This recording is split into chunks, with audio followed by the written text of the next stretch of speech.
Muito bom dia a todas e a todos que estão conosco nesta manhã. Bom dia, professor Felipe, professora Ingrid e professora Raíssa Nunes, nossa convidada especial para este primeiro período da manhã desta terça-feira. Bom, eu sou a professora Vanessa, coordenadora dos cursos de Letras Inglês, Letras Português e Tradução e Interpretação, e dou as boas-vindas a todos para iniciarmos a nossa 14ª Semana de Letras e Tradução, sob o tema Multiculturalidades, Perspectivas em Linguística, Literatura e Tradução de Diferentes Línguas. E é com grande satisfação que damos início à nossa 14ª semana, um evento que ao longo dos anos tem se consolidado como um importante espaço de troca de saberes e experiência entre alunos, docentes e profissionais da área. Neste ano, nós escolhemos um tema de extrema relevância para nossa formação e atuação profissional. A multiculturalidade com perspectivas tanto na área da linguística quanto da literatura e na atuação do tradutor e intérprete de diferentes línguas. Em um mundo cada vez mais conectado e diverso, refletir sobre a multiculturalidade em suas múltiplas dimensões torna-se essencial para compreendermos melhor as linguagens e as culturas que moldam a nossa realidade. Ao longo dos próximos dias, teremos a oportunidade de mergulhar em discussões enriquecedoras que abordarão desde questões linguísticas, literárias e os desafios da tradução em diferentes línguas. Eu gostaria de agradecer, em primeiro lugar, a comissão organizadora que trabalhou com dedicação para que esse evento se concretizasse. São meses de trabalho para chegarmos nesta semana. Aos membros do Núcleo Docente Estruturante, o nosso NDE, que contribuíram com ideias e suporte acadêmico, e a todos os nossos estimados docentes dos cursos de letras, inglês, letras português e tradução, e assim como vocês, nosso principal objetivo, os nossos estudantes, cuja presença e envolvimento são fundamentais para o sucesso dessa jornada. Espero realmente que cada um de vocês aproveite ao máximo esses encontros que teremos nos dias 24, 26 e 30 de setembro, tanto nos períodos da manhã quanto da noite, e que possamos sair dessa semana mais inspirados, com novas perspectivas e uma visão ampliada para as complexidades e as belezas da multiculturalidade e das diferentes línguas. Desde já, desejo a todos vocês um excelente evento. E antes de passar a palavra ao professor mediador, professor Dr. Felipe Vivian Goulart, vou passar algumas orientações para vocês. Como vocês sabem, todo o nosso evento, vocês vão ter o registro de presença, que contabiliza como presença na aula do período, como também a atribuição de horas de atividades complementares. O link para que vocês acessem e preencham a presença vai ser sempre disponibilizado ao fim de cada período. Então, nesta sessão da manhã, por volta das 10h10, 10h20, nós vamos disponibilizar o link, e no segundo período, por volta das 11h20, 11h30. Estejam atentos, o link será disponibilizado no nosso chat. Também quero que vocês façam muito uso do chat para interagir com os nossos convidados, com os nossos palestrantes. É um espaço para perguntas e respostas. Os palestrantes normalmente deixam para responder as perguntas de vocês ao final da fala, mas eles podem ficar à vontade para essa interação. O chat é dedicado aos nossos eventos. Questões relativas aos cursos, a nossa plataforma que está em órbita, tudo isso fica para nossas conversas fora deste ambiente, tá bom? Então, desejo a todos um incrível evento. Aproveitem ao máximo esse conhecimento que vai ser compartilhado com vocês. Levem isso para a formação e atuação profissional de vocês. Professor Felipe, bom dia, seja bem-vindo. Passo a palavra a você. Obrigado, professora Vanessa, pela introdução. Bom, então, vamos lá, dando início aqui à nossa primeira palestra da semana. eu quero dar as boas-vindas à professora Raíssa Nunes Costa. Vai começar já a semana falando do japonês, que pelo menos para mim, é um tema do meu interesse, porque watashi wa nihongo o chotto hanasu, chotto dake. Só um pouquinho. Então, eu tenho bastante interesse em ver aí as distinções de aspecto que ela vai apresentar. Eu vou apresentar para vocês agora alguns dados que eu tenho dela aqui, tá bom? Então, eu vou fazer uma rápida leitura de uma apresentação da professora Raíssa e do trabalho que ela vai apresentar para a gente agora, tá bom? Então, aqui vai. Raíssa Nunes Costa é formada em Letras Português e Japonês pela Universidade de São Paulo. Em 2015, foi ao Japão como bolsista pelo Ministério da Cultura, Educação e Esportes do Japão, cursando seu mestrado e doutorado na Universidade de Tsukuba. Seus temas de pesquisa são tempo e aspecto verbal da língua japonesa, estudos comparativos entre a língua japonesa e o português brasileiro e tradução de máquina, português-japonês e japonês-português, nas direções. Hoje, atua como professora de língua portuguesa no Yoshi, curso de língua japonesa, e no Colégio Oshima. Muito bom, então, falar de tempo e aspecto verbal, porque são duas categorias gramaticais que o pessoal sempre tende a confundir, né? Isso quando não esquecem que o aspecto existe. O aspecto é sempre o mais esquecido, coitadinho. A apresentação de hoje é a seguinte: a cultura japonesa refletida na língua. Uma língua não é apenas um conjunto de palavras. A língua é um instrumento de comunicação entre seus usuários. Para entender uma língua e nela se comunicar, é preciso saber mais do que o significado de cada palavra. É necessário, acima de tudo, entender a cultura que se expressa por meio dessa língua. No caso da língua japonesa, há muitos aspectos culturais expressos linguisticamente que podem tornar uma comunicação bem-sucedida ou não. Nesta breve fala, apresentarei alguns desses aspectos, entre eles, polidez, respeito e hierarquia, ilustrando-os com exemplos vivenciados por mim no Japão como estudante de pós-graduação. Bom, então, sem mais delongas, eu passo a palavra à professora Raíssa Nunes Costa. Muito obrigado, fique à vontade, a palavra é sua. Muito obrigada, professores. Eu agradeço pela apresentação e principalmente pelo convite, né, para falar aqui. Eu vou compartilhar a minha tela, e dar início à minha fala. Bom, na verdade, eu me sinto um pouco honrada, né, por ser convidada para palestra e, ao mesmo tempo, me senti um pouco confusa, no sentido de um curso que não tem, né, pelo que eu entendi na FMU, então eu não sei o quanto os alunos entenderiam de língua japonesa, o quanto eu poderia me aprofundar em temas gramaticais, que é a minha área, ou mesmo de tempo e aspecto verbal na língua japonesa. E por isso eu decidi aproveitar o tema de multiculturalidade e trabalhar um pouco mais a cultura japonesa refletida na língua, com alguns exemplos concretos. E é por isso que eu decidi ficar com esse tema. Espero que vocês gostem e quem quiser fazer perguntas no meio da palestra não tem problema. Eh, Quem quiser ouvir tudo e depois perguntar também, não tem problema também. Então, vamos lá.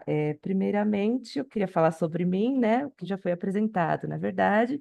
Eu estudei, cursei letras, português e japonês na USP e fiz meu mestrado e doutorado em linguística na Universidade de Tsukuba, no Japão.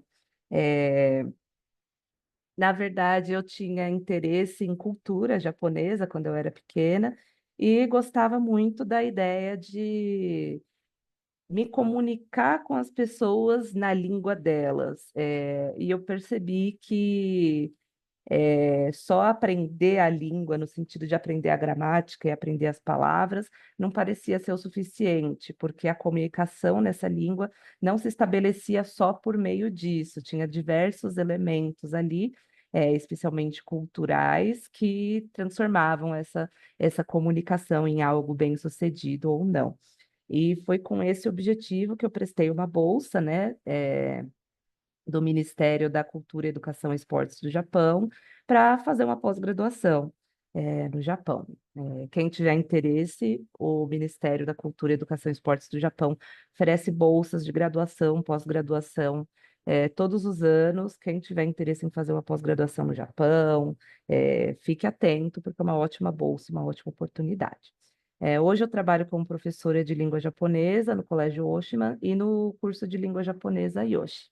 É, e lá eu me divirto muito dando aula de japonês, principalmente porque, além de ser uma língua, do ponto de vista gramatical, extremamente diferente do português, é, é uma língua que vem de uma cultura muito diferente da nossa cultura brasileira.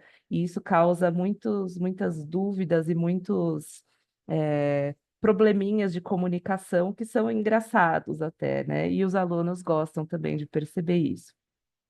Mas vamos lá, primeiro eu queria falar da universidade onde eu estudei, né? A cidade de Tsukuba, ela é uma cidade científica, no sentido de que ela tem várias instalações, centros de pesquisa, é uma cidade relativamente recente, que foi feita para ser essa cidade científica, com centros de pesquisa, instalações do tipo centro científico e tudo isso, e a universidade também de Tsukuba, né, que é uma universidade famosa no país, também voltada bastante para pesquisa e para o desenvolvimento científico. Ao mesmo tempo, a cidade de Tsukuba, ela é chamada de uma cidade do interior. Então, aqui você tem esses centros de pesquisa e tal, e ao mesmo tempo, você, afastando um pouquinho, você chega e só tem plantação de arroz, né? É aquela coisa bem interiorzão mesmo, a nossa imagem. Tudo isso pode parecer que não tem relação, mas eu vou chegar, tá? Tem relação com a com a minha fala. Aqui é a Universidade de Tsukuba também, se vocês observarem. Ela é uma universidade que é grande e foi construída com essa coisa de área verde e laguinhos e aquela coisa meio estamos em contato com a natureza ao mesmo tempo, né? E assim, você vê ela ao dia, durante o dia, vendo ela no entardecer, você tem essa visão, assim, da natureza, que é bastante bonita, até tocante, né?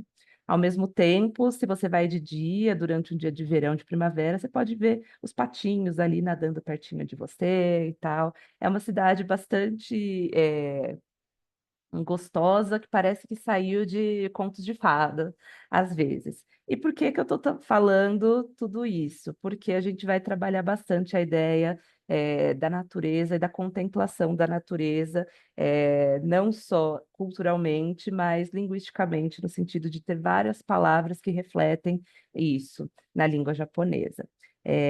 Bom, essa é outra imagem aqui de Tsukuba, só para exibir para vocês como é uma cidadezinha bem bonitinha, né? Assim, em relação a essa imagem de natureza aqui. Tem também o Monte Tsukuba, que é famoso lá, que é uma montanha, e que também dá ainda mais esse ar de estamos em contato com a natureza ali. Então, muito bem. Eu queria perguntar para vocês, alunos, professores, qualquer um que queira participar, como que vocês percebem a cultura japonesa? Quando fala em Japão, o que que vem à mente de vocês? Que tipo de aspecto cultural vem à mente de vocês ali, né? Podem responder pelo chat, se vocês quiserem. Eu queria ouvir de vocês, assim. Qual é essa imagem que vem à mente de vocês quando a gente fala de cultura japonesa? Ah, tecnologia, e frieza social. Interessante. Alguém mais tem alguma outra coisa? Alguma outra imagem assim? Eu achei essa. Penso na comida, desenhos, arte, aham. Comida, mangás, artes marciais. Interessante, muito interessante. Eu gostei, intelectualidade. Uau! Vocês estão, educação. Vocês estão superando. Hierarquias bem marcadas nas relações. Legal, legal. É, todos vocês assim estão superando a alimentação. Ótimo. Vocês estão superando assim as minhas expectativas em relação ao que viria de resposta. Eu, por exemplo, imaginei que falariam bastante de respeito, seriedade, né, rigor, esforço. Aqui usaram frieza social, eu achei interessante. Quando falam em artes marciais, a gente lembra daquele rigor, daquele esforço, respeito, hierarquia, né? Falaram hierarquia muito bem marcada nas relações sociais. Tudo isso, sim, tem a ver, mas hoje eu quero trabalhar aqui com vocês dois aspectos culturais da cultura do Japão, que são, em primeiro lugar, a contemplação da natureza e a visão de tempo cíclico, é, em comparação ao tempo linear que a gente tem na nossa cultura eurocêntrica, eu diria, né, ocidental. E a hierarquia, especificamente, a gente fala um pouquinho de polidez e respeito, né? Na cultura e, consequentemente, na língua japonesa. Então, vamos lá. Primeiro, falando sobre a contemplação da natureza. Não sei o quanto vocês conhecem, o quanto vocês se interessam por literatura japonesa, mas poemas curtos, chamados de tanka, no Japão, eles têm como motivo, em geral, relações humanas, mas principalmente a contemplação da natureza. Você lê um tanka, é meio que ver um quadro sendo descrito, né? Em geral, eles descrevem o momento em que eles estão, eh, a estação em que eles estão, como é o vento, como é o céu, e tudo isso serve para descrever, além de tudo, o sentimento, né, que todos esses elementos da natureza acabam juntos formando, né? É, a contemplação da natureza, ela é usada também para indicar a passagem do tempo, não só nesses poemas, mas de maneira geral na cultura japonesa. E com isso existem as palavras específicas que refletem essa contemplação. Palavras que, para a gente, falando, por exemplo, do tema tradução, são dificílimas de traduzir porque a gente não tem um equivalente na língua portuguesa. Por exemplo, a sensação de passagem do tempo por meio da observação das estações. Até um tempo atrás a gente estava no inverno e assim, veio uma onda super fria, na outra semana já estava aquele calor de 35 graus, e aí voltou para 12 e tal, isso tudo dentro de uma mesma estação. Então, a gente aqui no Brasil talvez tenha essas estações, mas de uma maneira muito diferente e que não reflete essa passagem do tempo da maneira clara como ela é refletida no Japão. Por exemplo, a gente fala de uma coisa, de um evento, que é o Hanami. Hanami é literalmente ver flor, né? Então, é um ato de apreciar a beleza das flores de cerejeira, da sakura. É, essa flor é uma flor muito simbólica da cultura japonesa, porque é uma flor que nasce entre o final, ela brota, né? Entre o final de março, começo de abril, e que marca o início da primavera. A primavera. é, No Brasil, a gente tem primavera. Como que vocês percebem a primavera? O que que a primavera representa para nós brasileiros? É, Vocês têm algo assim? Ou vocês acham que no Brasil a nossa sensação de passagem do tempo e de estações assim é bem mais é, fraca, vamos dizer assim, bem mais rala, assim? Como vocês enxergam a primavera? Tem algo que a primavera traz para vocês, em termos de imagem, assim?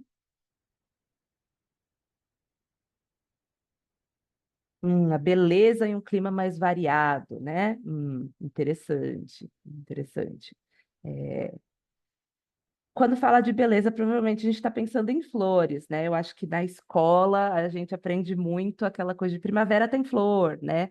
E ok, né? Acho ok, essa descrição, mas no Japão a primavera ela representa o recomeço, né? Um ano passou, é um ciclo, né? Assim, você viu, o ano passou, tudo mudou, e aqui na primavera volta a flor de cerejeira, ela brota de novo, e a gente pode ver aqui. Sim, aqui estão falando, né? Inverno e verão é mais proeminente para nós, né? Esse contraste, inverno versus verão, é muito mais destacado, né, no Brasil, do que primavera, outono, né? As 4 estações. Mas essa flor de sakura, ela aparece, ela brota, final de março, começo de abril, ela mostra o início da primavera. O ano letivo, o ano fiscal, todas essas coisas no Japão começam em abril, tá? Que coincide com a primavera, a chegada da primavera. É, Alguém aqui falou que a primavera me lembra que estamos chegando no fim do ano, né? O que é ótimo, né? Porque no Japão a gente está falando de começo, né? De recomeço, e aqui no Brasil, até por questões, né, de localização geográfica, a primavera mostra o final do ano chegando, né? É, Realmente, né? Essas diferenças, inclusive geográficas, dificultam para a gente entender esses aspectos culturais do Japão. Mas a flor de Sakurai, ela tem essa ideia do recomeço e principalmente da efemeridade da vida. O que quer dizer isso? É, que a flor de cerejeira, ela tá ali. A vida é efêmera, a vida é passageira, a vida acaba e todas as coisas precisam ser apreciadas enquanto elas estão ali. O momento tem que ser apreciado. É, A efemeridade da vida é isso. Você tem a flor de cerejeira, você esperou um ano inteiro. Final de março, começo de abril, ela brota e é lindo. Você vê as ruas cheias de flores de cerejeira, é maravilhoso. Eu cheguei no Japão na primavera, assim, andando pelas ruas, flores, árvores lotadas das flores de cerejeira, maravilhoso, assim, é super lindo. Passa 5 dias, caiu tudo, já não tem mais uma pétala em árvore nenhuma, tá tudo seco. E é por isso que ela é tão simbólica, nesse sentido de enquanto ela está aqui, você tem que apreciar. Enquanto ela está aqui, você tem que olhar para a beleza dela, e parar para ver, para sentir isso, porque ela vai passar. Ela, em pouco tempo, ela vai cair e você não vai mais poder ver isso. Então, esse evento e essa palavra do Hanami é justamente isso. Parece que é simples, que é só um piquenique, que você vai com a família, com os amigos, vai lá no parque, fica olhando as flores, comendo enquanto olha as flores, mas é um aspecto cultural do Japão de você parar e apreciar isso que é belo, porque vai durar pouco. Ao mesmo tempo, essa ideia de recomeço, ela mostra o tempo cíclico, né? A ideia que é budista, vem, né, das influências budistas na cultura japonesa, de que o tempo ele não vai indo num contínuo reto, assim, vai e não para. Não, o tempo ele partiu daqui, mas ele vai voltar para esse ponto de novo, né? E a Sakura representa isso. A gente está com esse momento, as flores brotam, elas caem, acaba essa beleza, passa o tempo, mas a gente volta, né, para Sakura. É, Então a gente está lá, essa beleza passageira, né, essa coisa que representa a efemeridade da vida, e o Mujo. Mujo é um conceito budista, né, que está ligado à constante transformação das coisas. A vida é Shinkansen, ai, adorei, né? Sim, a vida é Shinkansen, ela passa, né, que nem um trem-bala, super rápido, assim, direto, né? E essa constante transformação das coisas é vista por meio da contemplação da natureza, né? Esse Mujo. Então, a gente tem aqui a passagem do tempo. Você vê a primavera, vê todas essas folhas, assim, é uma rua cheia das flores de sakura, assim. É super bonita, né? Essa a cor, os tons, assim. Quando você vê isso, você sente, nossa, é primavera, né? Eu morei 6 anos no Japão, então realmente quando você vê que chegou assim a primavera, quando você vê essas flores, você fala, chegou a primavera. É mais do que a mudança no clima, é ver as flores, e aí você sente assim, agora sim, né? Começou um novo ano, começou um novo ciclo, né? É, Passou pouco tempo, as flores de sakura caem, chega a estação das chuvas, e toda essa cor aqui, branca, rosada, muda e passa por uma paisagem verde, que é a do verão. E aí você tem aquele calor insuportável, mas você vê assim, a mudança da paisagem em si, né? Que está me mostrando que o tempo está passando. Passou o verão, o calor, os tufões, todas essas coisas, a paisagem muda de cor de novo, e aí as folhas ficam vermelhas, né? Começam a cair, e você tem o outono, né? Eu procurei alguma foto melhor, mas eu não achei algo mais assim, né? Representante do outono, que era a minha estação preferida, porque é algo que a gente não vê muito no Brasil. O outono do Japão é lindo mesmo. Quem tiver oportunidade de ir ao Japão, vá na primavera ou no outono, assim, que visualmente é muito bonito. É, e o outono passa e caem todas essas folhas, e dá lugar ao inverno, né? Que chega e a paisagem muda de cor de novo. Tudo isso, como eu falei, a cidade, desculpa, por ser uma cidade do interior, por ser uma cidade em que a natureza está presente ali na nossa vida, é possível observar essa passagem do tempo de uma maneira muito próxima, né? E é uma experiência sensacional que faz a gente começar a entender um pouco mais certas palavras que existem na língua japonesa e que são impossíveis de traduzir para o português. Então, espero que com isso que eu tenha falado, vocês tenham percebido a presença da natureza na cultura japonesa dessa maneira forte. E aí, vou falar um pouquinho para vocês, vou citar algumas palavras que existem na língua japonesa e que são impossíveis ou muito difíceis de traduzir para o português. Gostaria que vocês pensassem uma maneira de traduzir algumas dessas palavras. Como vocês fariam para dizer isso? Em uma palavra, por exemplo, né? Porque a gente está falando de expressões aqui que em japonês seriam uma palavra só, mas que em português a gente precisaria de um parágrafo inteiro, né, para explicar. Então vamos lá, né? A passagem do tempo aqui, como eu falei, passou tudo isso e aí a gente volta aqui para a cerejeira mostrando esse ciclo, né? E aí algumas palavras. A primeira é komorebi. Komorebi, que é a luz do sol que passa por entre as folhas das árvores. Como vocês veem aqui nessa imagem, seria essa luz aqui que está passando por entre as folhas e chegando até a gente. Super poético, né? E aí, alguém consegue pensar em um jeito de expressar isso em português? Imagina que vocês estão traduzindo um livro, traduzindo um poema, que seja. E aí a gente tem aquela limitação de espaço, a gente tem aquela limitação silábica, até no caso de poemas e tal. E aí, o que que você faz com uma palavra dessas, né? Alguém? Um feixe de luz. Hum, ok, acho um feixe de luz legal, mas essa ideia de que ele não está vindo direto, tá? Ele está passando por entre as folhas das árvores. Clareira. Hum,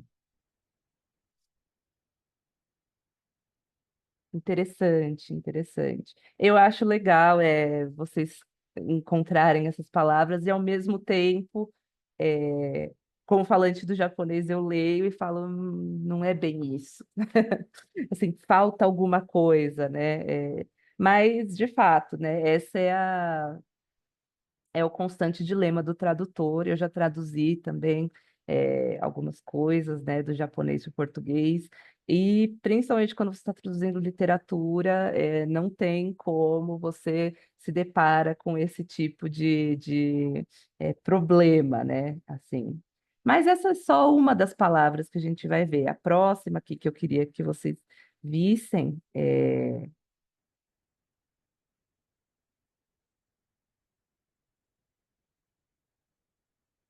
Sim, um equivalente monolexêmico pro Comorebi realmente a gente não vai encontrar.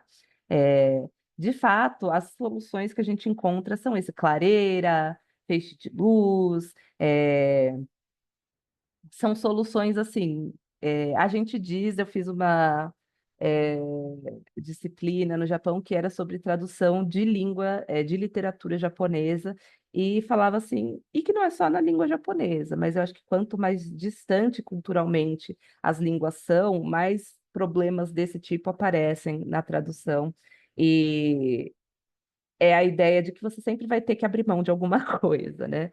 Ou você abre mão de fazer uma tradução fluida, que não é cheia de notas e de explicações, ou você abre mão de certos elementos, né, dessa palavra, que, na verdade, tornam essa palavra bonita ou simbólica. Então, é um dilema constante na tradução, né? Não adianta a gente tentar encontrar a tradução perfeita. Assim como a gente diz que não existem sinônimos perfeitos numa mesma língua, você achar uma tradução perfeita, luz filtrada pelas árvores. Achei bonito. Achei bonito. É legal. Agora pensa, você tem aqui como orebi. Você tem quatro sílabas, né, na nossa visão silábica, ou moras, né? Na visão moraica da língua japonesa, que teria que ser traduzida em quatro palavras, cinco palavras, né? E aí, quando a gente está precisando de espaço, a gente não tem essa largueza, assim, a gente não tem todo esse espaço para trabalhar, fica difícil, né? Mas esse é apenas um dos casos. Vamos ver o próximo aqui. Yuki Gesho, que a tradução literal seria maquiagem de neve. E aí reflete assim essa paisagem que está coberta de neve e está parecendo uma maquiagem mesmo, né? Eu particularmente acho que traduzir como maquiagem de neve não soaria tão ruim. Só não sei se um falante do português desavisado pega a maquiagem de neve e consegue visualizar o que está tentando ser passado com essa palavra, né? É palavra normal, você vê em músicas, então assim, não é aquela coisa do tipo, nossa, que raro, não é qualquer japonês que entende o que isso significa, né? Esse outro aqui já é um pouco mais poético, mas é Oborotsukiyo, é uma noite de lua nebulosa. Então, é a noite de primavera ou verão, então, de novo, a gente tem aquele elemento da passagem do tempo, ele mostra em que estação você está, mais ou menos. Só com essa palavra você já se localiza em termos de estação. E aí está aqui, né? Noite de primavera ou verão em que a lua está envolta por nuvens escuras e neblina e não pode ser vista completamente.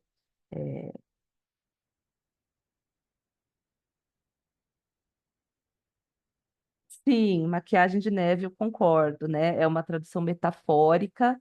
é, Eu não diria que é uma tradução, a tradução é bem literal. Yuki é neve, Keisho é maquiagem. Então, é bem uma tradução literal. A palavra em si é metafórica, né? E, de fato, em alguns gêneros literários, assim, textuais, né? Literatura, poesia, e etc. Yuki Geisho cairia, né? Assim, maquiagem de neve cai perfeito, soa bonito, soa poético, enquanto em outras não soaria tão bem. Mas o uso dela, da palavra em si, na língua japonesa, já é mais restrito em determinados gêneros textuais, né?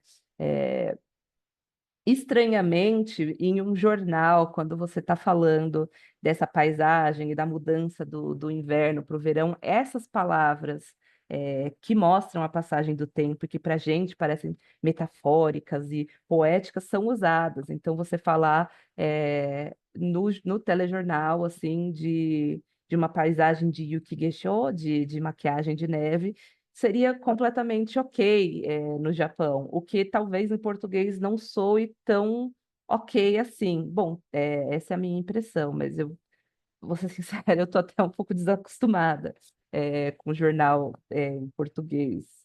Acho que muito tempo no Japão me deixou mais acostumada com os jornais do Japão. Mas, voltando aqui para o Oborodzuki-ó, você tem, então, uma palavra só que te traz não só a paisagem em si, mas a ideia do tempo, né? Em que momento do tempo eu tô? Eu tô na primavera ou verão, tô entre esses dois. Provavelmente em junho, assim, maio, junho, onde começa a acontecer essa passagem, né? De clima de paisagem visualmente falando mesmo, né? Outra aqui é Hanafubuki, né? É uma nevasca de flores. Então, é o voar das pétalas das flores de sakura, especialmente, que vão caindo e se espalhando com o vento, e por isso elas são comparadas com uma nevasca, sabe? Aquela neve que vem junto com o vento, né? Só que é uma nevasca de flores, né?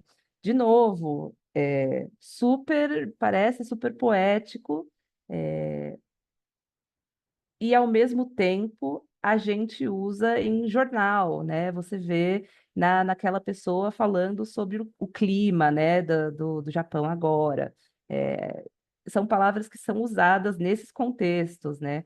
Por incrível, por estranho até que isso pareça. Outra palavra aqui, kogarashi. Kogarashi literalmente é um secador de árvore, né? É o vento frio que começa no final do outono e vai até o inverno, né? E é um vento seco e forte que vem e derruba as folhas todas e seca as árvores. E por isso que você chama ele de um secador, é um vento secador de árvore, né? Seria a tradução melhor aqui. E, de novo, é uma palavra usada em jornal na hora de falar do clima, de falar do tempo, de falar dessa mudança de estação. É, Agora, a gente vai traduzir isso, vai falar o secador, o vento secador de árvores, não vai soar. Eu, sinceramente, não acho nem que soa bonito em português, assim, soa até esquisito, né? É, Aí mais um aqui, esse Iwashigumo, é a nuvem de sardinha. Então são essas nuvens brancas e pequenininhas, né, que estão próximas umas das outras e que para ele se assemelham às escamas de um peixe. E aí ele está anunciando o final do verão e a chegada do outono, né, que está se aproximando. É, Espero que com esses exemplos aqui a gente tenha visto essa ideia de como a cultura japonesa está refletida da língua, no sentido de ter tantas palavras que representem passagem do tempo, por meio de elementos da natureza e que são muito difíceis de traduzir. Porque a nossa visão de passagem do tempo, a nossa sensação cultural, percepção cultural de passagem do tempo, não é a mesma, como eu falei, até por razões climáticas, geográficas, né? Mas também por questões culturais de uma visão linear da passagem do tempo, né? Eu adoraria me aprofundar porque em questões de representação do tempo gramatical, né, e nessas comparações do português com o japonês, mas eu precisaria de uma palestra de 5 horas para chegar nisso. Mas assim, a nossa percepção de tempo é diferente linguisticamente, né? E, o uso dessas palavras, dessas expressões características da língua japonesa mostram essa diferença.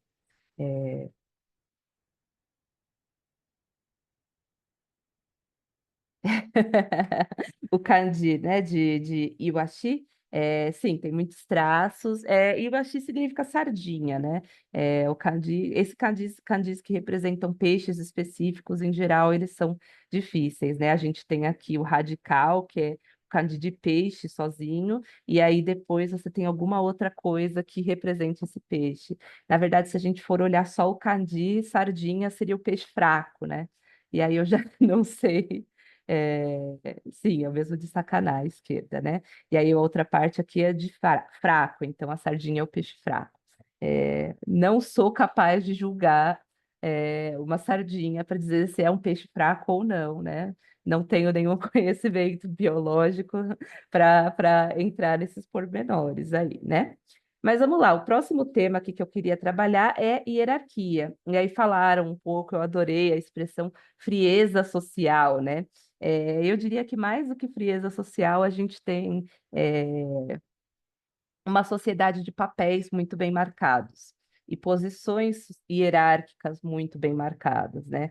É, o papel que cada pessoa desempenha, tanto no âmbito familiar como no ambiente profissional, é muito bem marcado. E ele é muito bem marcado não só no seu gestual, no seu comportamento, mas nas formas linguísticas usadas, tá? Então, uma das principais relações que a gente vai ver aqui na cultura japonesa é o interno versus externo. O que é do meu grupo familiar, do meu grupo profissional, daquilo que faz parte do meu círculo assim interno e daquilo que não faz, e de como eu me relaciono com esses dois círculos, né? E aí a gente tem o uso de formas linguísticas de polidez e de respeito ou humildade para marcar essas relações sociais. Primeiro, a gente vai olhar um pouquinho essa relação do interno versus externo, que seria demonstrar o respeito por meio de substantivos diferenciais, eh, em relação a pessoas diferentes de mim ou do meu círculo, né? Ou seja, família, empresa, etc. Um exemplo claro disso seria membros da família. Então, aqui, quando eu estou falando para as outras pessoas da minha família, eu vou usar palavras específicas. O meu pai, ele é titi, minha mãe é haha. O meu irmão mais velho, Ani, minha irmã mais velha, Ane, meu irmão mais novo é Oto e minha irmã mais nova, Imoto, tá? Primeira coisa que já no círculo interno, eu gostaria que vocês percebessem essa diferenciação. Irmão não é só irmão. É, é muito comum, né? Assim, um aluno está começando a aprender japonês e ele fala: Sensei, como é que eu falo irmão? Aí eu falo: depende. É irmão ou é irmã? É mais novo ou é mais velho?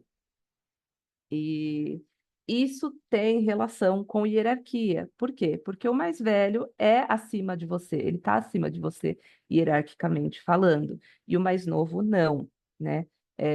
Essa diferenciação existe em si porque existe essa relação que precisa ser marcada linguisticamente. No português, talvez antigamente ou em famílias mais tradicionais, eu não sei dizer, existe essa coisa de, eu respeito mais o meu irmão mais velho, mas de você marcar linguisticamente, esse aqui é o meu irmão mais velho, é algo assim que eu não consigo visualizar.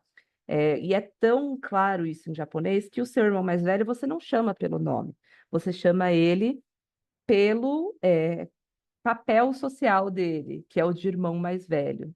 Né? Você não chama assim, eu tenho uma irmã mais velha, eu chamo ela pelo nome. Em japonês eu jamais faria isso, chamaria ela de One-san, One-chan, outras, né, variantes assim, é, porque eu tenho que mostrar é, essa diferença hierárquica. Ela está acima de mim hierarquicamente falando, e a maneira como eu me refiro a ela mostra isso. E isso, sim, primeiro a gente está vendo, né? Já dentro do nosso próprio ciclo interno, a gente vê essas diferenças hierárquicas. Mas, se eu estou falando da família de outra pessoa, as palavras mudam de novo. O meu pai é titi, o pai dos outros é oto-san, né? Seria como eu falo assim, o meu pai, o vosso honorável pai, né? Assim, marcando em português de alguma maneira bem forçada, bem caricata até, né? Por assim dizer. Mãe já vira okasa, irmão mais velho, onisa, irmã mais velha, onesa, irmão mais novo, oto-san, irmã mais nova, imoto-san, né? Então, primeira coisa é no nível lexical mesmo, né? A gente diferenciar a hierarquia e essas relações, né, do que é interno, do que é externo, por meio de palavras, né, no nível lexical mesmo, não só da questão gramatical, morfológica e tal. É, eu ia falar mesmo? Acho que era só isso, né? Tá. Aí a gente tem aqui a hierarquia em papéis sociais, tá? Que já é um pouquinho mais diferente. Embora, quando dentro da comparação interno vezes externo, o que é de fora acaba sendo respeitado, em geral, existe uma hierarquia no círculo interno também. Então, por exemplo, se eu falei do pai dos outros como Otosa e do meu pai como Titi, isso acontece só quando a gente está trabalhando nessa relação, nesse contraste, o que é de fora e o que é de dentro. Quando a gente está só no nível do que é de dentro, existe também a própria hierarquia aí. E aí eu não vou chamar o meu pai de Titi, eu vou chamar o meu pai, quando eu me dirijo diretamente a ele, eu chamo ele de Otosa. Ele é o meu honorável pai dentro de casa. Para os outros, na relação com os que são de fora, ele é só um pai, em contraste ao honorável pai dos outros. Mas dentro de casa, ele é o meu honorável pai. E ele está acima de mim, hierarquicamente falando. É, esse é um dos problemas assim que os alunos têm, os estudantes de japonês, assim, iniciantes têm, porque é difícil, não tem como a gente traduzir isso em português, né? É, como eu falei, só de uma maneira caricata, né? O meu honorável pai, coisas assim. Mas é algo tão natural nas relações sociais do Japão e da língua japonesa que não tem como você pular ou você não ensinar ou você falar, não precisa aprender isso daqui não, né? É irrelevante, não é. Para qualquer comunicação bem sucedida, é o tipo de informação que é imprescindível, é extremamente, assim, necessário, né? E aí a gente tem também o uso de formas linguísticas de polidez e de respeito ou de humildade para marcar essas relações sociais. Primeiro, eu queria mostrar para vocês essa diferença entre polidez e respeito barra humildade. A polidez é um elemento que é marcado na fala, principalmente por meio de morfemas de polidez, né? Como as formas des ou mas, né? E é usada para mostrar educação, mostrar polidez, né, em relação ao seu interlocutor. Então, eu estou falando com uma pessoa que eu não conheço muito bem, alguém que eu conheci pela primeira vez, ou alguém hierarquicamente superior, eu vou me dirigir a essa pessoa usando morfemas de polidez. E aí, de novo, eu ressalto, eu me dirigindo a essa pessoa, tá? Eu estou falando diretamente com o interlocutor. Então, por exemplo, quando eu falo com um amigo, vou lá e falo, Sakanariores, que você gosta de comidas com peixe? Já com uma pessoa com quem eu não sou próximo, ou alguém hierarquicamente superior, Tanaka-san, sakanariori ga osuki desu ka? Né?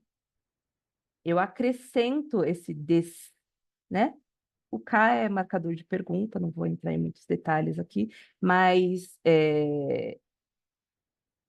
vocês veem primeiro, né, uma grande diferença de comprimento, né? De quão longo é o quão longa é a minha fala quando eu quero mostrar o meu respeito ali, né?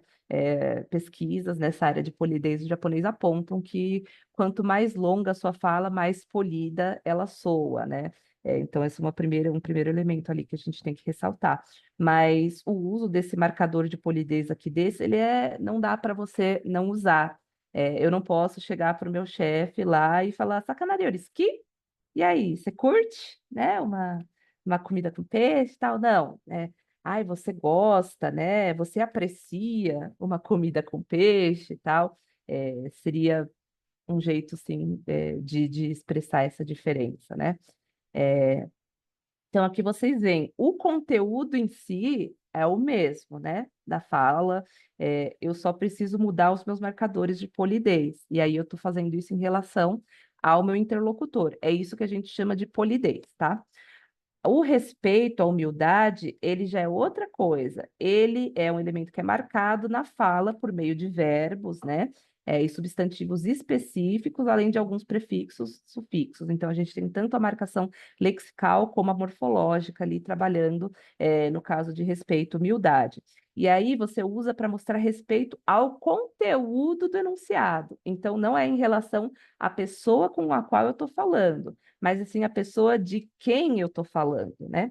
Então, por exemplo, o verbo comer. Se eu estou falando de mim mesmo, assim, por exemplo, tashi wa ringo taberu. E aí o verbo comer é taberu, né? Agora, se eu estou falando de um presidente da empresa, shacho wa ringo meshiagaru. Eu mudei o verbo, tá?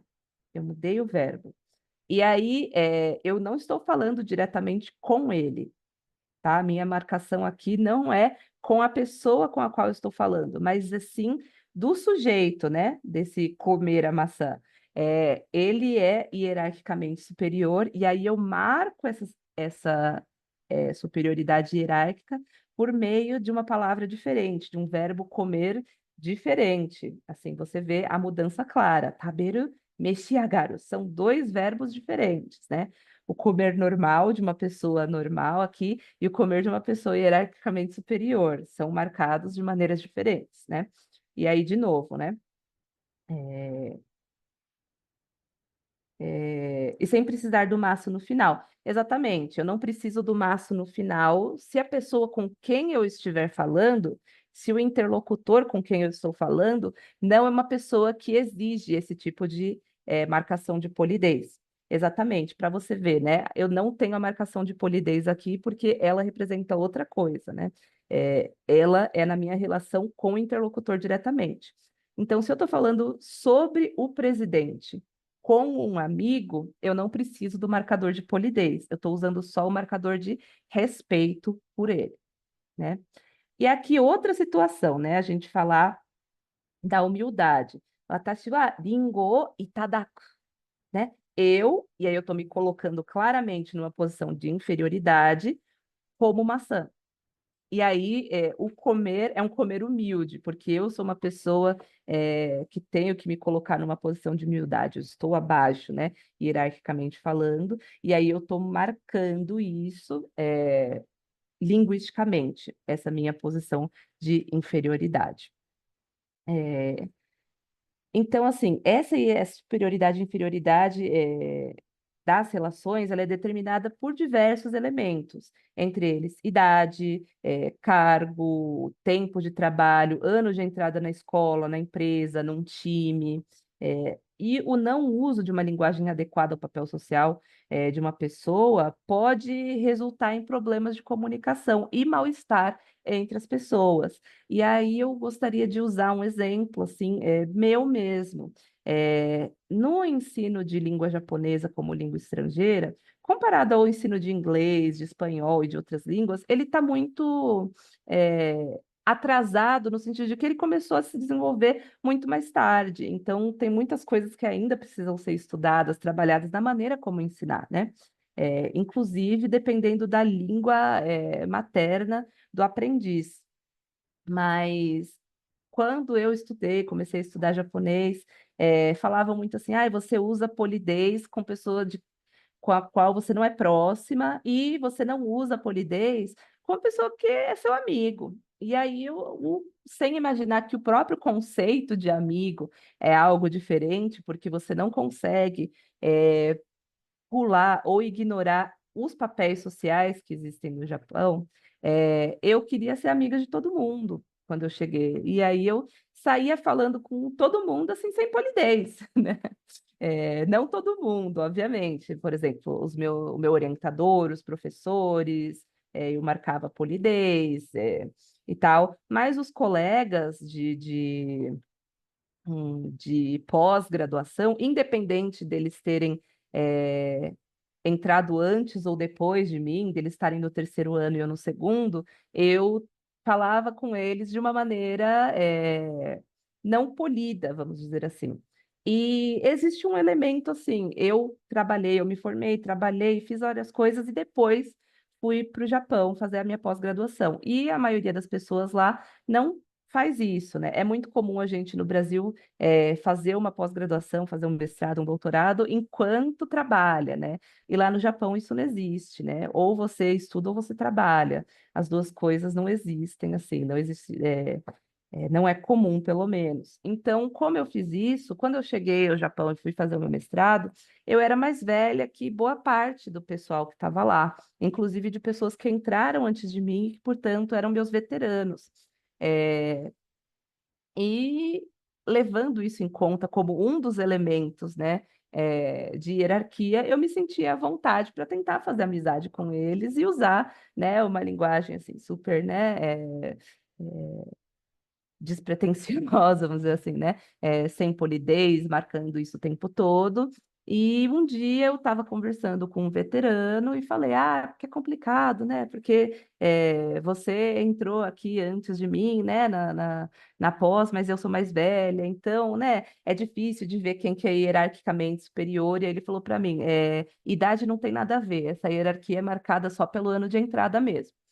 E assim, ele foi super direto, né? Assim, e eu falei, nossa, desculpa pelos últimos 3 anos, né, em que eu falei com você desse jeito, tal. Então, na minha cabeça, eu estava tentando ser amigável. E na cabeça dele, eu estava desrespeitando ele. Eu estava mostrando que eu não queria nem saber se ele entrou antes de mim, assim. Para ele, provavelmente era desconfortável, inclusive pelo fato de eu ser estrangeira e ele não conseguir chegar e falar, ó, isso está errado, não me trate assim, fale de tal jeito. Então, é, no sentido de as coisas que eu queria falar, eu estava falando, mas para ele estava soando como se eu estivesse desrespeitando ele todo esse tempo. E aí a gente tem que refletir: comunicação é o quê? É só eu passar a ideia que eu quero transmitir, ou é eu também mostrar assim, marcar a minha relação com essa pessoa? Em japonês, isso faz parte da comunicação. Não é só eu falar tal palavra, falar as palavras necessárias. Se eu não usar linguisticamente esses marcadores de posição de papéis sociais, eu não estou me comunicando de uma maneira efetiva. E isso pode causar problemas, assim, né? Esses são os meus colegas, como vocês podem ver, eu era a única ocidental aqui, então eles acabavam relevando muitas coisas, né, que eu fazia, o que eu falava, mas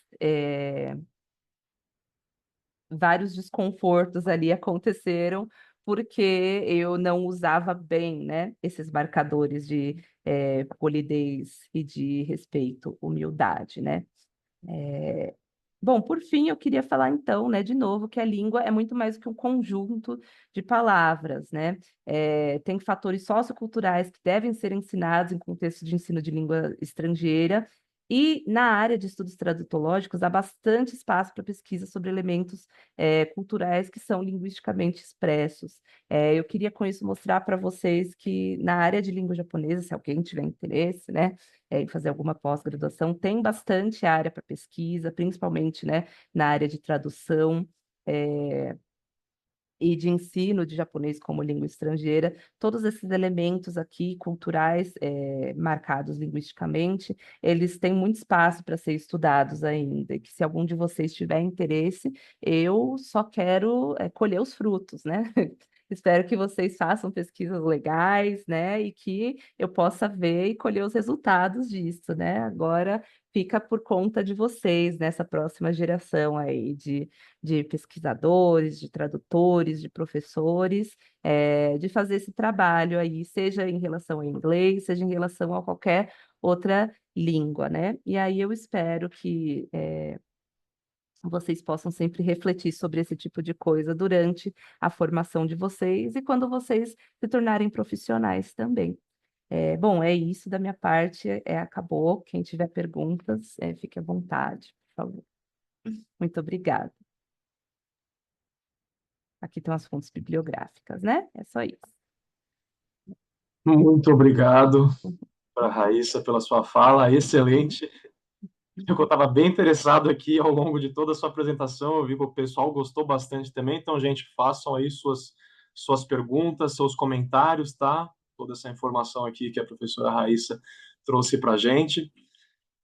Nossa, muito bom, muito legal. Eu tava pensando, enquanto você ia mostrando aqueles itens que são itens de difícil tradução, você vê que alguns deles, alguns, não todos, a gente consegue explicar por simples diferenças geográficas do mundo físico. Quer dizer, a gente não tem neve aqui, então é óbvio que a gente não vai ter uma expressão monolexical, né, uma expressão monolexêmica que nos remeta diretamente a uma paisagem coberta de neve. Então, isso, assim, é uma simples consequência do mundo físico à nossa volta. Mas, em outros casos, não, porque, quer dizer, luz passando na árvore não tem aqui? Também tem aqui, também, né?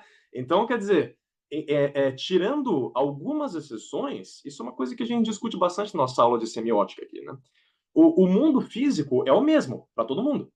O que muda é o recorte que cada comunidade linguística faz dele, né? Então, quer dizer, a árvore está aí, a luz está aí, e o ângulo onde você, o observador, tem que estar para ver a luz passando pela árvore está aí também. Quer dizer, agora, se você vai se deparar com isso e julgar esse objeto como um item digno de lexicalização, isso é o que vai variar de cultura para cultura, né? Então, nesse ponto, quer dizer, não é que nem a neve, uma coisa que a gente pode falar, não tem aqui. Não, é o que tem aqui. A gente poderia ter lexicalizado isso, só que a gente não lexicalizou. A gente escolheu lexicalizar alguma outra coisa, né? Isso eu acho que todo mundo se fascina com esse tipo de coisa, né? Com essas diferenças no recorte, né? Que nem a história, até você me corrija, mas haste pode ser perna, pode ser pé também, não é? Sim, sim, pode.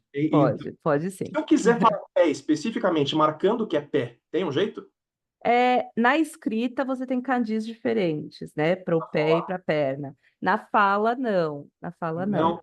É, Então, que é outra questão, fronteiras menos claras, né? Então, quer dizer, você sim, falando de português, você enxerga uma fronteira muito clara, né? Aonde acaba a sua perna, começa o seu pé. sim, sim. Se você cresce como falante monolíngue, e não fala uma Uhum. outra língua, se você cresce como falante monolíngue de japonês, eu imagino que a própria fronteira do seu pé para sua perna, você meio que enxerga. Mas você deve, Sim, sim, isso aqui é o treco que eu uso para andar, para pisar, né? Você não tem sim, essa sim. divisão que a gente vê aqui, né? Tudo isso é a forma como a gente enxerga e é consequência da língua que a gente cresce falando. Exatamente. Deixa eu ver o que o pessoal está comentando aqui.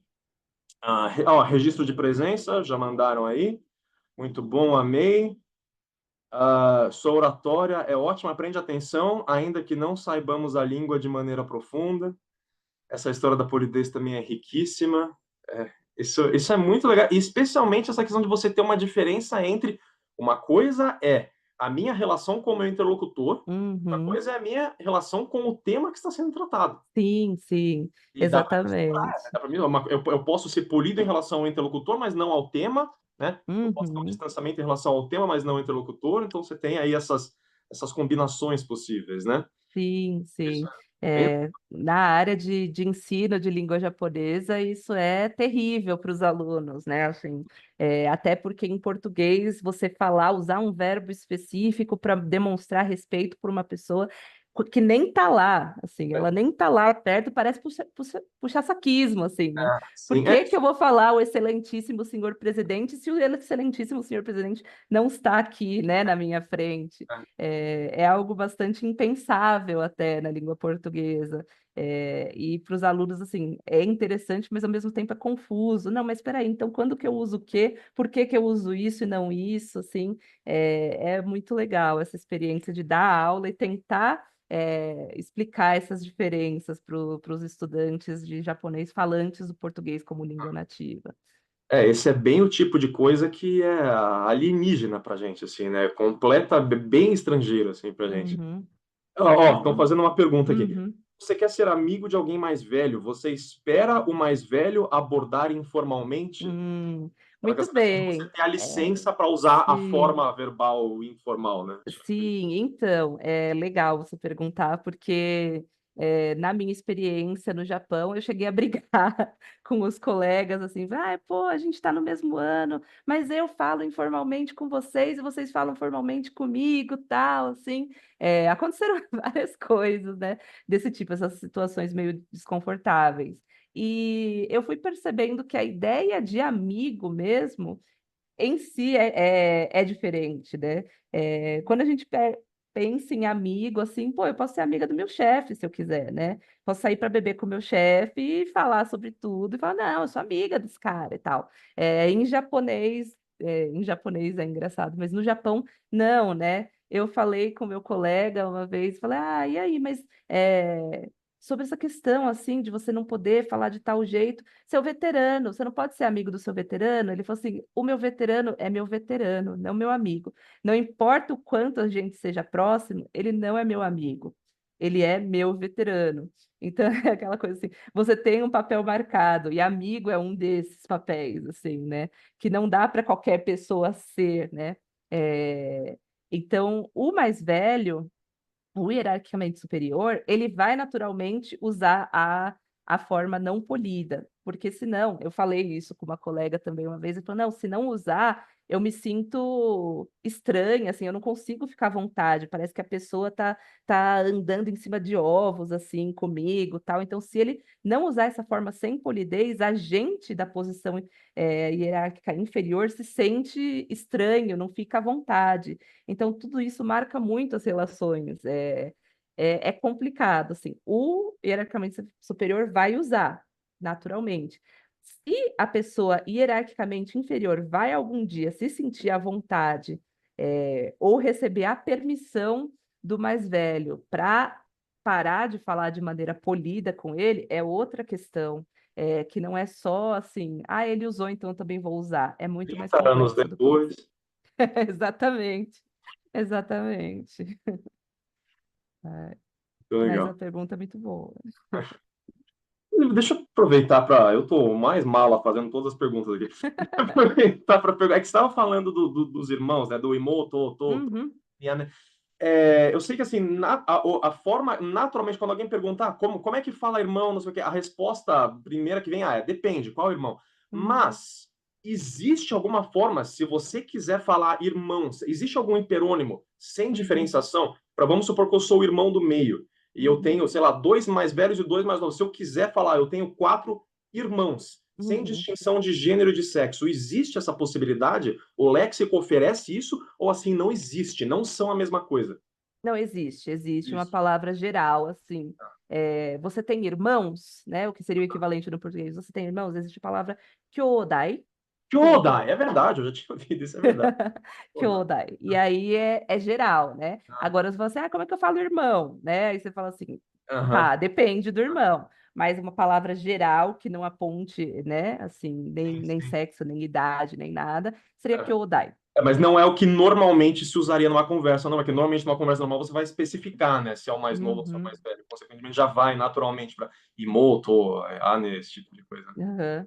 Ah, muito legal. Aqui, Ah, quando vocês deixam de ser estudantes, e deixam de ser veterano e calouro, essa questão linguística de polidez segue. É a ideia de que, assim, não importa o quanto tempo passe, a relação de vocês se deu nesse contexto, né? Escolar, de trabalho, seja o que for, né? Então, por exemplo, se eu vou encontrar com a pessoa, com quem que você vai? Eu vou encontrar com um veterano da escola, né? Então, assim, não deixa de ser essa relação.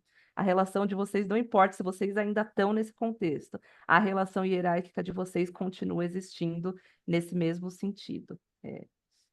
Acho que não sei vamos, se eu respondi. a gente tem tempo para só mais uma pergunta, tá? Porque senão a gente atrasa aqui. Sim. Na próxima. Ó, a Raíssa aqui de sua xará.